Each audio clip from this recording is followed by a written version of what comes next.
Kwa jina naitwa Adam Kiroba, ni mkazi wa mtaa wa Mkera.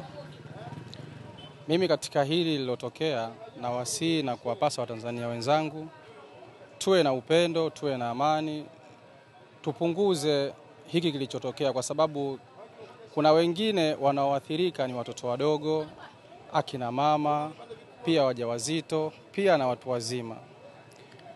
Mimi ninachokiomba, sisi wa Tanzania, nchi yetu inasifika kwamba ni kisiwa cha amani. Tuendeleze kwenye mfumo wetu wa kisiwa cha amani.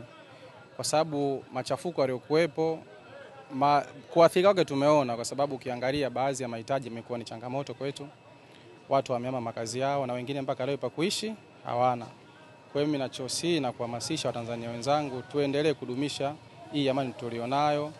Tusihamasishe hiko kitu ambacho kinachoendelea, kwa sababu kinawafanya watu wasiokuwa na hatia, kwa sababu nchi bila watu haiwezi kuwa nchi.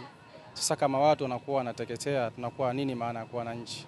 Kwa hiyo tuwe wavumilivu, tuangalie yaliyopita yamepita, tuangalie na magari tutajenga nchi yetu. Tusichochee hivyo vitu kwa sababu havina maana sana, japo siwezi kujua kiundani nini shida, lakini mimi nawasihi sana tuwe na moyo mmoja. Tuendelee kurithi kwamba Tanzania ni nchi ya amani, iendelee kuwa na amani kama jinsi ilivyo. Kwa hiyo nawaomba Watanzania wenzangu tushikamane kulinda amani ya nchi yetu. Tusiwe wenye kuchochea machafuko, kwa sababu tunawaathirika ni sisi watu ambao wa hali ya chini, ambao hatujui nini chanzo, nini tatizo. Kwa hiyo na pia tusifuate mikumbo. Tusiangalie mataifa wenzetu wanakuja kuchochea, basi mimi nadhani tudumishe kama jinsi tulivyokuwa hapo hatua ya awali, na Mungu atusaidie kwa wale wenye imani za kila aina ya dini, kwa sababu nchi yetu imewekwa uhuru kuabudu. Kwa imani yako basi liombee taifa libaki kuwa salama.